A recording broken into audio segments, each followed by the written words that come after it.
Kita melihat saat ini Indonesia boleh dikatakan sudah darurat LGBT. Karena sudah diekspos secara terang-terangan dengan jumlah yang sudah fantastis begitu luar biasa. Kita bisa melihat di tengah jalan ada seorang yang bergumul, bugil itu berdua, itu saking begitunya penyakit yang sudah melanda dan ini adalah suatu kejahatan.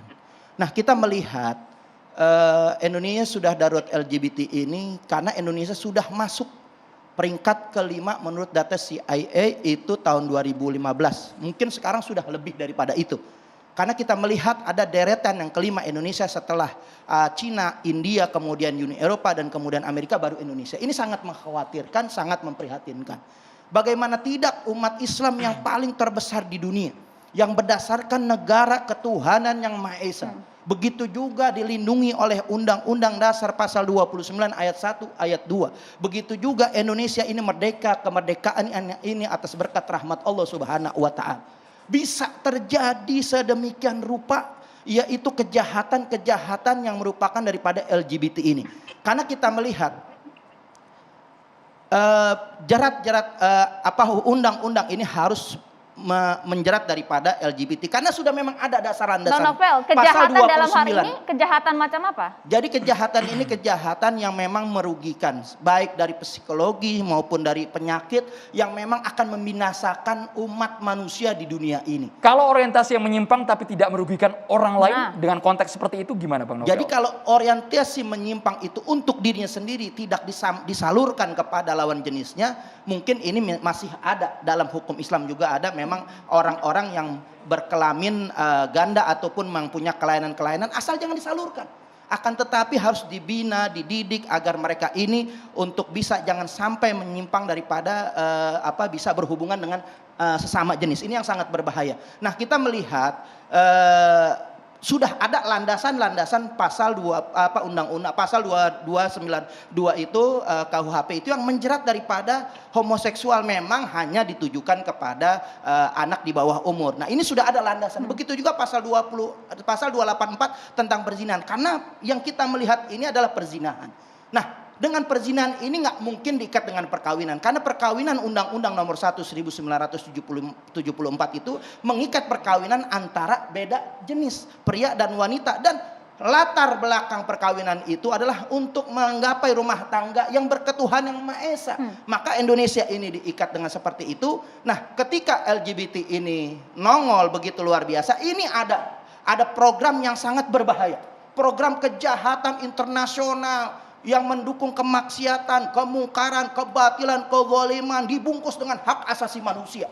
Untuk apa? Menghantam ayat-ayat suci dengan mereka produk-produk yang produk-produk dangkal, produk-produk kotor, produk-produk sesat, yaitu atas nama hak asasi manusia yang ingin menghabiskan ayat-ayat konstitusi. Mereka mendewa-dewakan, menghabiskan ayat-ayat suci, mengedepankan ayat-ayat konstitusi. Kenapa? Karena ini pemahaman liberal.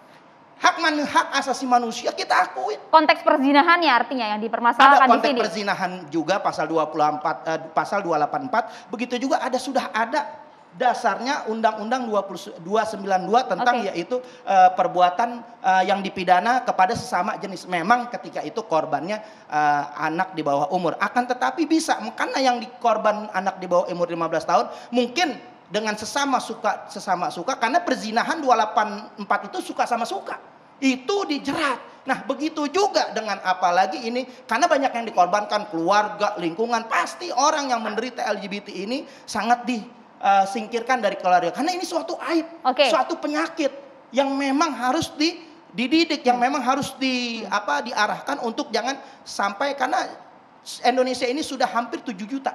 Bahkan kalau boleh dikatakan dari 100 penduduk Indonesia ada 3 yang LGBT. Data dari mana itu Bang Novel? Data dari CIA. Tahun 2015 juga data Kemenkes. Karena Kemenkes juga menyatakan ada unsur pria ini sampai hampir 2 juta itu per 2012. Artinya 10 tahun belakangan ini sudah sangat meningkat yang begitu luar biasa. Itu perspektif Anda ya. Bagaimana? Gus Rofi setuju dengan ini?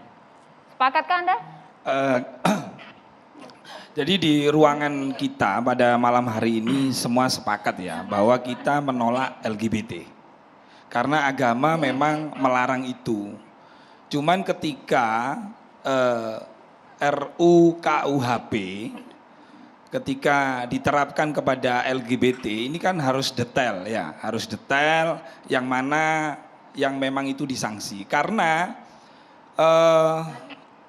kitab undang-undang hukum pidana ya, satu contoh kemarin aja ada seorang laki-laki waktu itu bersama artis ya, walaupun tidak ada RUU KUHP, tetapi ketika korban itu melaporkan tetap dipidana gitu loh.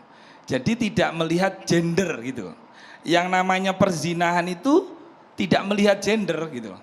Jadi makanya tadi saya jawab tidak diperlukan RUU KUHP.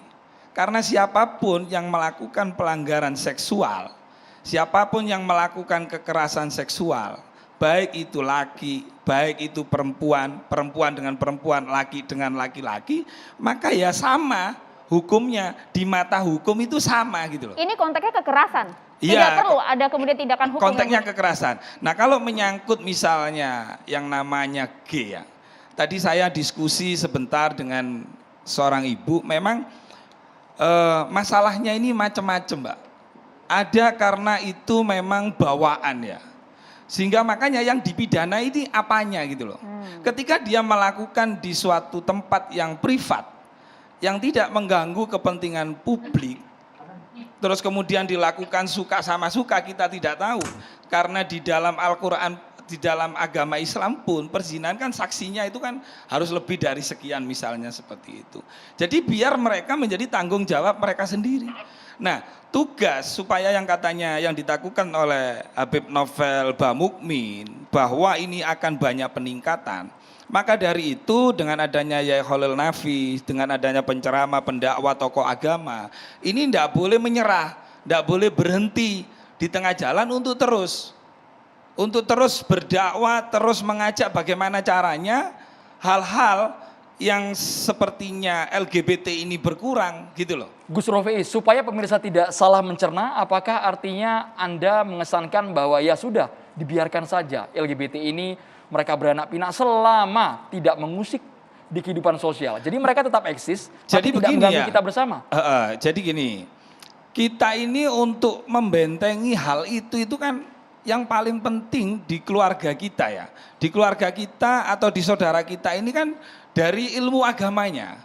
Kalau ilmu agamanya itu misalnya mumpuni keimanannya, terus pergaulannya juga berkumpul kata orang Jawa wong kang soleh kumpulono, maka itu tidak akan terjadi. Memang ini PR kita dan kita sepakat bahwa LGBT ini bagaimana caranya agar terus supaya itu ditekan. Tapi kasus yang kami tayangkan Gus Rofi, ada juga orang yang oknum seperti itu, yang berbalut mereka agamis, religius, ternyata pelaku LGBT. Saya kira tidak hanya LGBT ya, banyak berita kemarin kejadian di Garut. Ini di luar dugaan kita, ternyata bagaimana coba? Berapa itu santri yang dicabuli terus kemudian sampai punya anak. Jadi PR kita sebenarnya tidak LGBT kalau berbicara masalah perzinahan. Kalau kita berbicara masalah seksual. Jadi luas gitu loh. Nah, kitab undang-undang hukum pidana itu makanya tidak hanya menjerat LGBT-nya, tapi siapapun pelakunya, mau laki mau perempuan, kalau dia melanggar hukum, melakukan kekerasan dan ada korbannya, maka itu bisa ditindak gitu. Ya, jadi apa yang disampaikan Gus Rafi ini boleh dikatakan konteksnya nggak nyambung. Karena kenapa? Ini ada LGBT yang terekspos, yang dipromosikan, ini adalah suatu provokasi dan ini yang namanya kemungkaran, kemaksiat yang terang-terangan. Karena Indonesia ini sudah mengekspos dengan kontes-kontes waria, begitu juga dengan penayangan-penayangan atau iklan-iklan yang ada untuk menjuskai LGBT. Ini yang harus diperangin. Manusia pasti berbuat maksiat, bohong kalau ada manusia nggak berbuat maksiat.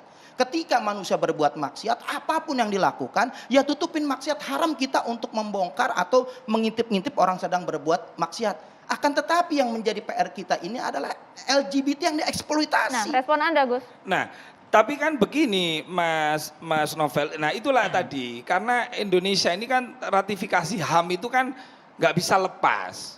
Kalau kita masuk itu, maka kita harus merubah HAM tadi itu gitu loh. Kembali kepada hukum Islam misalnya seperti yang ini diingin. Konteksnya artinya adalah begini, bukan yang kemudian kita berbicara konteksnya ruang privasi personal. satu pasangan begitu. Tapi artinya ini adalah kemudian mengajak, ada syiar. Mungkin bisa kita sebutkan dari beberapa kasus misalnya pesta seks begitu. Nah, itu bagaimana? Ya kalau berbicara peta seks, makanya kalau itu LGBT dilaksanakan di ruang privat, yang mana kita tidak tahu, ya urusan dia sama Tuhan gitu. Gus, Ini di ruang publik privat, maksudnya? ini ruang publik bukan privat. Privat semuanya kita nggak tahu urusan apapun mereka. Ini yang kita jadi permasalahan sudah terekspos dan sudah dipromosikan gencar. Bahkan ada dananya dari UNDP. Gitu sebegitu besar. Artinya memang ini adalah target. Target mungkin ada kejahatan internasional ingin menghancurkan, apalagi di Indonesia ini ingin menumpulkan arti ketuhanan Yang Maha Esa. Ini sangat berbahaya. Karena kenapa? Karena sudah berupaya Indonesia ini untuk ditumpulkan ketuhanan Yang Maha Esa melalui daripada yaitu RUU HIP kemarin juga sudah itu ingin mengganti Pancasila, membuang unsur ketuhanan Yang Maha Esa. Ini sungguh sangat darurat. Karena kenapa? Pancasila yang sudah diserang, ketuhanan Yang Maha Esa sudah diserang. Silakan. Ini sangat berbahaya. Kegiatan publiknya apa ya? Kenapa? Yang dilakukan oleh Kita mereka, melihat kegiatan publiknya ada apa ya? itu kita sudah gerebek anak-anak kita itu gerebek kegiatan-kegiatan homoseksual yang ada di Kalibata City Mall, apartemen. Itu artinya ada mereka ini berkelompok di Ya, suatu tapi itu tempat kan karena komunitas. digerebek ya, bukan Iya. di depan umum kan. Artinya Kalau di mereka depan sini udah yang namanya enggak, kalau di kemungkaran depan itu lebih dari umum satu orang. enggak gini loh. Kemungkaran itu maksiat yang terang-terangan kalau sudah lebih dari satu jadi orang. harus clear. Ini di depan publik atau di ruang privat karena tadi dicampur aduk. Nggak bisa, Nah, ini lebih dari satu orang. Itu dengan Iya. lebih daripada satu Kalau orang. di Dia depan umum mempertonton kita sudah punya melakukan hukum. maksiatan itu Siapapun kemungkaran. yang Ini ada melanggar rumusnya. Kita dengarkan dulu, kesusilaan Kang. di muka umum atau di muka orang yang tidak menghendaki, itu nggak peduli mau dia tuh orientasi seksualnya homoseksual atau heteroseksual, dia akan dikenai tindak Mbak pidana. Ratna, menarik soal jerat Sama hukum. dengan pencabulan. Kalau perbuatan ruangnya cabul. private maupun publik, bagaimana jerat hukumnya? Sesaat lagi akan kita bahas setelah jeda berikut Jadi yang kita jadi nggak boleh catatan demokrasi. diskriminasi, semua Iya. harus sama di muka Baik, hukum. Oke. baik Mbak Ratna. Sesaat lagi akan Berdasarkan kita bahas. ketuhanan Ditahan Yang Maha sejenak Esa. Bang Novel. Ditahan sejenak. Budaya saja harus tuh. Baik, kita iklan terlebih dahulu Bapak Ibu.